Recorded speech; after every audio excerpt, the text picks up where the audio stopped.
Hello साथियों, नमस्ते। Select IQ में आपका एक बार फिर से स्वागत है। कैसे हैं आप? हम आशा करते हैं आप स्वस्थ होंगे, मस्त होंगे, मन लगा के पढ़ाई तो कर ही रहे होंगे। तो जैसा कि हमारा एक ये नया सेशन है, जिसमें हम उत्तर प्रदेश की समसामयिकी अध्ययन करने वाले हैं। जो बीते जो मंथ रहा है हमारा, जुलाई माह रहा है, उसका हम पूरा करंट उत्तर प्रदेश से संबंधित एनालिसिस करने वाले हैं, जिसमें हम उत्तर प्रदेश की न केवल राजनीतिक, आर्थिक, सामाजिक बल्कि तकनीकी और नवाचार के बारे में भी अध्ययन करेंगे। उसके साथ ही साथ हम आपको बताते चलें, यह क्लास जो है आपको यूपीपीसीएस से लेके आपको वनडे कॉम्पिटिटिव एग्जाम जैसे आप एसआई या पुलिस या लेखपाल जैसी परीक्षाएं, आगामी परीक्षाएं, अभी पेट का नोटिफिकेशन आया है, उसी तरीके आपको पेट में भी ये बहुत कारगर और साबित होगी, जिसमें हम उत्तर प्रदेश के न केवल करंट बल्कि उसके पीछे के जो भी क्वेश्चन बनेंगे पूरे 360 डिग्री हम घुमा के उसको देखेंगे और पढ़ेंगे। मजा आने वाला साथियों। तो आइए हम लोग अपनी क्लास को आनंद लेते हैं, स्टार्ट करते हैं। कुछ टॉपिक यहाँ पे हमने लिख दिए जितना आए हैं स्लाइड पे, उसके बाद हम लोग एक एक स्लाइड आगे बढ़ाते चलेंगे। व्हाइट बोर्ड है तो लिखना पड़ता है, और डिजिटल बोर्ड हो तो स्किप करना पड़ता है। तो डिजिटल जमाना आएगा भाई, अपना भी टाइम आएगा। तो चलिए हम लोग शुरू करते हैं अपना बिंदास, पढ़ते हैं पहले। Uttar Pradesh AI ready data centre policy 2026। पिछले कई दिनों से हमने सुन रखा है, आपने भी सुन रखा होगा, एआई एआई एआई। आर्टिफिशियल इंसेमिनेंस पे, आर्टिफिशियल इंटेलिजेंस पे बहुत काम कर रहे हैं। सॉरी, इंसेमिनेशन कर दिया हमने, सॉरी। आर्टिफिशियल इंटेलिजेंस पे बहुत ज्यादा काम हो रहा है पिछले कई सालों से। उत्तर प्रदेश उसी तरीके रेडी डेटा सेंटर पॉलिसी लेके आया है 2026। इसके क्या फायदे, क्या नुकसान, सब कुछ देखते हैं। इसमें क्या कहते हैं, ये 2 गीगावाट का डाटा ये कलेक्ट करके रखेगा। ठीक, 2 गीगावाट तक का डाटा सेंटर ये बनने वाला है। इस पॉलिसी का एक रूल्स है, ये बनेगा यहाँ पे 2 गीगावाट। और उसके साथ साथ यहाँ पे 2 लाख करोड़ का निवेश होने वाला है। ठीक, इस पॉलिसी के अंतर्गत। और उत्तर प्रदेश कौन कौन सी पॉलिसी लेके आया है? अभी आपने देखा होगा उत्तर प्रदेश में एआई सिटी बन रही है। एआई सिटी कहाँ बन रही? लखनऊ पे।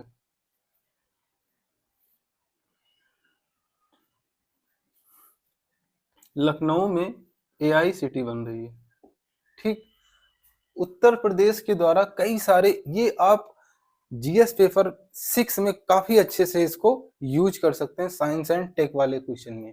ठीक, तो उत्तर प्रदेश का ये AI ready data centre policy पूछे आपसे किस लिए है, तो 2 लाख, ये निवेश को बढ़ावा देने के लिए। इसी तरह निवेश को बढ़ावा देने के लिए उत्तर प्रदेश सरकार द्वारा निवेश निवेश यूपी निवेश यूपी एक पॉलिसी लेके आई है, जिसके अंदर कई सारे लोग निवेश कर सकते हैं।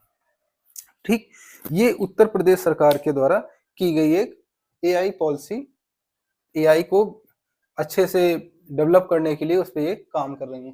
ठीक, सेकंड टॉपिक हमारा है, क्या कहते हैं, वृक्षारोपण महायज्ञ। तो वृक्षारोपण महायज्ञ का आयोजन कहाँ हुआ? सीधा सीधा एक क्वेश्चन बनेगा कि वृक्षारोपण महायज्ञ का आयोजन कहाँ होता है साथियों? तो वृक्षारोपण महायज्ञ का आयोजन गोरखपुर में हुआ था। कहाँ हुआ था साथियों? गोरखपुर में, जहां से हमारे सीएम महोदय हैं। ठीक, तो गोरखपुर से वृक्षारोपण महायज्ञ कार्यक्रम कहाँ से हुआ साथियों? गोरखपुर में। गोरखपुर में एक बहुत अच्छा कार्यक्रम अभी हुआ है। उत्तर प्रदेश में पहली बार आयुष आयुष विश्वविद्यालय खुला है। विश्वविद्यालय ओपन किया गया, ये नोट कर लेना आप। उत्तर प्रदेश में आयुष विश्वविद्यालय का मतलब पहली बार गोरखपुर में खोला गया है। ठीक, और सेकंड हमारा आता है साथियों, उत्तर प्रदेश कौशल सेतु और कौशल सारथी पोर्टल लॉन्च किया गया है। उत्तर प्रदेश कौशल सेतु कौशल सारथी पोर्टल कब लॉन्च किया है, पहले ये समझ लेते हैं। 15 जुलाई को इसको लॉन्च किया गया था। 15 जुलाई क्यों विशेष है भाई? 15 जुलाई क्यों विशेष है? क्योंकि 15 जुलाई को विश्व युवा कौशल दिवस मनाया जाता है। विश्व युवा कौशल दिवस मनाया जाता है। ठीक साथियों, विश्व युवा कौशल दिवस के उपलक्ष्य में कौशल सेतु और कौशल सारथी पोर्टल लॉन्च किया गया है। इसका मेन उद्देश्य है जिसे स्किल डेवलपमेंट करना है, युवाओं के साथ में मिलके इसको स्किल डेवलपमेंट को प्रोत्साहन देना है। ठीक, उसी तरीके आपका आता है उत्तर प्रदेश एआई हब बनने की योजना कहाँ पे हो रहा है? उत्तर प्रदेश एआई हब बनाने की एक योजना चल रही है। वो कहाँ पे चल रही है? नोएडा में चल रही है। ये 75 एकड़ में इसका विकास डेवलपमेंट करना है। ये किसको बढ़ावा देने के लिए? सेमीकंडक्टर को सेमीकंडक्टर एक पॉलिसी आई थी। सेमीकंडक्टर एक पॉलिसी आई थी। कब आई थी? 2021 में आई थी। इसके अंतर्गत इसको डेवलप किया जा रहा है। एक बहुत अच्छी स्कीम सबके लिए चली है कि उत्तर प्रदेश सरकार के द्वारा रानी लक्ष्मीबाई स्कूटी योजना चालू की गई है। उत्तर प्रदेश सरकार के द्वारा रानी लक्ष्मीबाई स्कूटी योजना चालू की गई, जिसके अंतर्गत स्नातक में जो मेधावी छात्राएं हैं, मेधावी छात्राओं को दिया जाएगा। ठीक साथियों, किसको दिया जाएगा? स्नातक। ध्यान रखना, ये स्नातक, वो अगर ऑप्शन में दे देगा कि 12th पास मेधावी छात्र, तो वो ऑप्शन गलत हो जाएगा। मेधावी छात्रें जो स्नातक पास करके जाएंगी इस बार, ये लमसम 50,000 लोगों को बांटा जाएगा। ये योजना के अंतर्गत लाभान्वित होने वाली हैं वे मेधावी छात्राएं जो स्नातक करके अच्छे नंबर से पास हुई हैं, उत्तीर्ण हुई हैं, उनको ये दिया जाएगा। तो आगे हम बढ़ते हैं। इसके बाद और आपको नोट करके इसके बाद फिर आपको डिफाइन करते हैं। तो अभी हमने साथियों जिन बिंदुओं के बारे में पढ़ा, उसके आगे हम लोग पढ़ते हैं, जिसमें 4 टॉपिक और हम लिए हैं। इसके बाद 3 टॉपिक और हैं, उसके बाद खत्म हो जाएगा हमारा अभी जो मंथली करंट अफेयर्स जो इम्पोर्टेंट रहा वो हमने ले रखा है यहाँ पे। तो उत्तर प्रदेश पानी बचाने में प्रथम स्थान रहा। एक रिपोर्ट के अनुसार ऐसा आया है कि उत्तर प्रदेश क्या कहते हैं, लगभग 27% पानी बचाने में प्रथम रहा है। अन्य कौन से राज्य रहे हैं? तो यूपी प्रथम रहा है, सेकंड आपका एमपी आता है, फिर आपका कर्नाटक आता है, फिर आपका राजस्थान आता है, तो ये हुआ कैसे? कई सारी योजनाएं चल रही हैं, जिसमें आपने एक योजना देखा होगा, आपने गांव में भी देखे होंगे कि अमृत सरोवर योजना चल रही है। अमृत सरोवर योजना, कैच द रैन योजना। इन सब योजनाओं का एक महत्व ये निकला कि उत्तर प्रदेश लगभग 75% लेके अपना प्रथम स्थान दर्ज कराता है, जहां पे एमपी, कर्नाटक और राजस्थान के पहले आता है। अब ये जान लेते हैं कि उत्तर प्रदेश की कृषि सिंचाई प्रणाली कितना इम्पेक्ट करती है जल को। तो कृषि सिंचाई प्रणाली जब आप देखेंगे, कृषि सिंचाई प्रणाली में जब आप देखते हैं कि कितना कृषि में पानी जा रहा है, तो नलकूप से 70 से 80%। ठीक, वहीं आप नहर आ जाती है, नहरों से लगभग 36% के आसपास। वहीं आपके तालाब आ जाते हैं, तालाब से 16 से 18%। थोड़ा परसेंटेज ऊपर नीचे हो सकता है, लेकिन यही रहा है। एक दोस्तों, आपको हम एक बहुत अच्छी रिपोर्ट बताते हैं। आप कभी जल संकट पे अगर कहीं क्वेश्चन आए तो आप उसको इंट्रो में यूज कर सकते हैं। लिखना बस इतना है, इतना सा बस लिखना है कि पेयजल, जो हमारी बस्तियां हैं 70,000 तक जो बस्तियां मनिल बस्तियां हैं, यहाँ पे क्या कहते हैं, पेयजल के शुद्ध पानी पीने की सुविधाएं उपलब्ध नहीं है। यहाँ पे शुद्ध पानी पीने की सुविधा नहीं है, यानी ये गंदे पानी पी रहे हैं जो हमारे तय मानक के परे हैं। तो ये कौन कह रहा है? ये भैया कोई नहीं कह रहा है, पेयजल एवं स्वास्थ्य मंत्रालय द्वारा कहा जा रहा है, पेयजल एवं स्वास्थ्य मंत्रालय द्वारा, पेयजल एवं स्वास्थ्य मंत्रालय द्वारा ये कहा जा रहा है, ये डाटा रहा है। तो इसको आप नोट कर सकते हैं, ये भी नोट कर सकते हैं। सारे पॉइंट टू पॉइंट हम इसलिए लिखाते हैं क्योंकि आपको ज्यादा रटना ना पड़े, इसी वे में आप अपनी नोट्स भी क्लियर कर सकते हैं। ठीक उसी तरीके अभी हाल ही में क्या हुआ है, सुप्रीम कोर्ट ने, भारत की सर्वोच्च न्यायालय ने ये आदेश दिया है कि लखनऊ में नाइट सफारी एक प्रोजेक्ट था, कुकरेल करके एक नाइट सफारी प्रोजेक्ट था, उसको निर्माण करने के लिए आदेश दे दिए। इसका लगभग 15,000 करोड़ का प्रोजेक्ट है। इसको उन्होंने ये कह दिया कि आप तय मानक के अनुसार आप इसका निर्माण कर सकते हैं। ठीक, इसको हम रफ कर दे रहे हैं, उधर लिख दें शायद। ठीक उसी प्रकार आप कहा था my health word, my health word, इसको जो बेसिक शिक्षा है उत्तर प्रदेश में, बेसिक शिक्षा परिषद के जो स्कूल हैं, बेसिक शिक्षा परिषद के जो विद्यालय हैं, स्कूल हैं, उनके लिए लाया गया, उत्तर प्रदेश सरकार के द्वारा लाया गया। तो इसमें क्या होगा, पोषण अच्छा दिया जाएगा, स्वास्थ्य इनका देखा जाएगा, यानी गुड हेल्थ को, इनको गुड हेल्थ आप किसी भी तरीके से आप देख ले, इसका जो है व्यवस्था की जाएगी। ये जो वर्ड यूज किया जा रहा है, ये किसके द्वारा किया जा रहा है, ये किसके द्वारा इनिशिएटिव लिया गया? तो हम सब लोग जानते हैं, हमारे यहाँ एक ऑर्गेनाइजेशन है जिसका FSSI नाम है, food safety standard authority of India, इनके द्वारा ये इनिशिएटिव लिया गया है।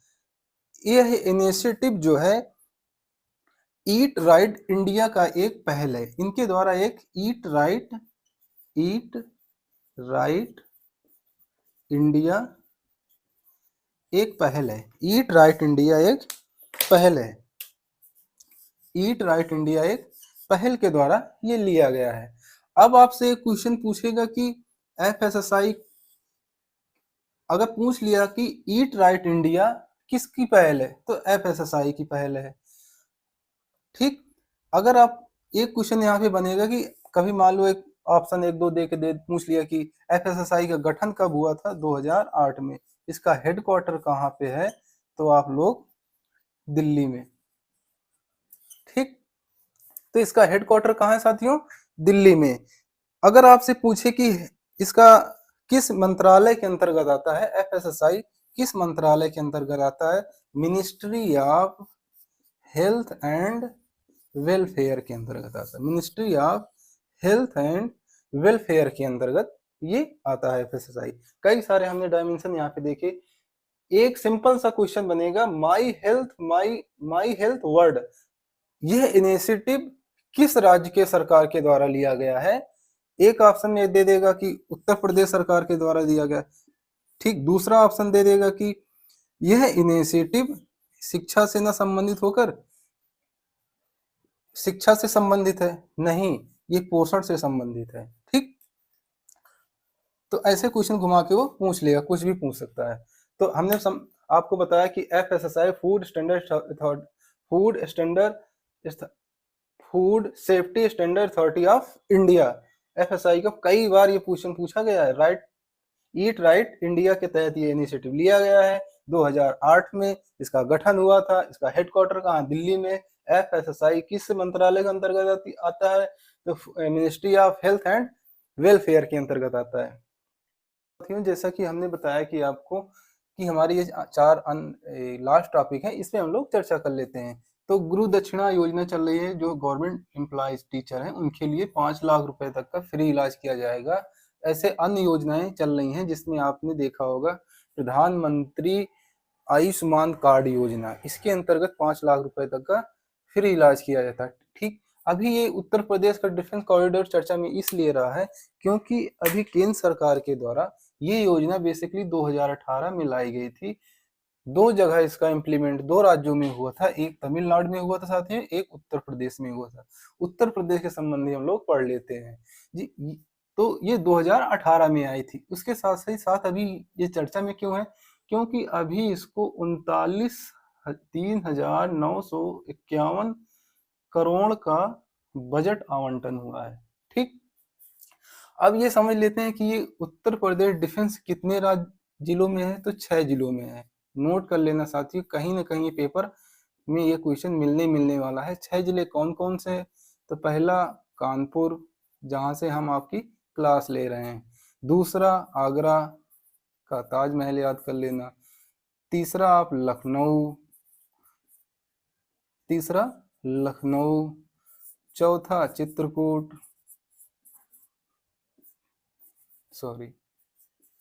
चौथा चित्रकूट। पांचवा अलीगढ़। और छठा आप नोट कर लेना झांसी, जहां से ब्रह्मोस मिसाइल बनके हम निर्यात कर रहे हैं, वह है लखनऊ। यहाँ से ब्रह्मोस मिसाइल का निर्माण हो रहा है। इसके साथ ही आपको बता दें, उत्तर प्रदेश को रोबोटिक नहीं, ड्रोन टेक्नोलॉजी के लिए चिन्हित किया गया है। किसके लिए किया गया है, ड्रोन के लिए किया गया है। ठीक, इसी तरीके हैं, लेकिन हम लोग इतना ही पढ़ेंगे क्योंकि ज्यादा ये इतना ही पूछेगा कौन से राज्य में कौन से जिले में नहीं है। तो अगर इतना आपको आएगा तो आप लोग कर लेंगे इतना से। अब ये किस एजेंसी के अंतर्गत आती है, तो यूपी ईडा के अंतर्गत आती है। यूपी ईडा के अंतर्गत आती है। ठीक, एक ये सबसे very very most important 4 star लगा लो यहाँ पे। उत्तर प्रदेश में फर्स्ट शिपिंग कंटेनर का उद्घाटन हुआ है। वो कहाँ पे हुआ है, Dadri land container depot. Dadri कहाँ पड़ता है, उत्तर प्रदेश में। आप लोग कमेंट करके बताइएगा। ये कंटेनर जो है, इनलैंड जो है, ये भारत का सबसे बड़ा है। भारत का सबसे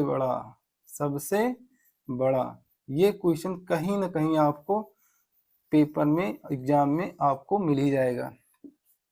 ठीक, उसी तरीके आप एक लास्ट क्वेश्चन देखेंगे यहाँ पे। ज्ञान भारतम मिशन चलाया गया था। ये मिशन किस लिए चलाया गया था, पहले ये जान लेते हैं। इसकी मिनिस्ट्री कौन थी, मिनिस्ट्री बहुत पूछता है। इसका मंत्रालय जो था संस्कृति मंत्रालय था। संस्कृति मंत्रालय के अंतर्गत आता है। ठीक, इसको चलाया किस लिए गया था, जो हमारी पांडुलिपियां हैं। ठीक, बहुत सारी पांडुलिपियों को डिजिटलाइजेशन करना है भाई, डिजिटलाइजेशन। कल को कोई महमूद गजनवी, मोहम्मद गोरी आए, वो आक्रमण करे, वो जला दे, जैसे हमारा नालंदा जला दिया गया, तो डिजिटल रहेगा, बचा रहेगा भाई।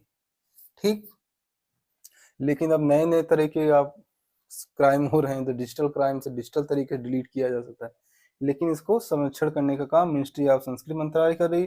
पांडुलिपि ज्ञान भारतम मिशन का जो उद्देश्य रहा है, हमने यहाँ पे क्यों लिखा है, ये क्वेश्चन उठता है। उत्तर प्रदेश जो है, यूपी ये प्रथम स्थान आया है ज्ञान भारतम मिशन के अंतर्गत पांडुलिपियों को संरक्षण करने में, पांडुलिपियों को डिजिटलाइजेशन करने में उत्तर प्रदेश का प्रथम स्थान आया है। कौन सा स्थान आया साथियों, उत्तर प्रदेश का प्रथम स्थान आया है।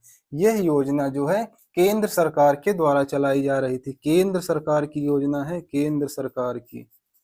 किस सरकार की योजना है, केंद्र सरकार की। आप उत्तर पीसीएस का 2023 और 24 का जो आप पेपर उठा के देखेंगे प्री का, उसमें ऐसे ही दिया, 4 योजनाएं दे दी गई हैं। उसमें दिया गया कि उत्तर प्रदेश से संबंधित कौन सी योजनाएं हैं।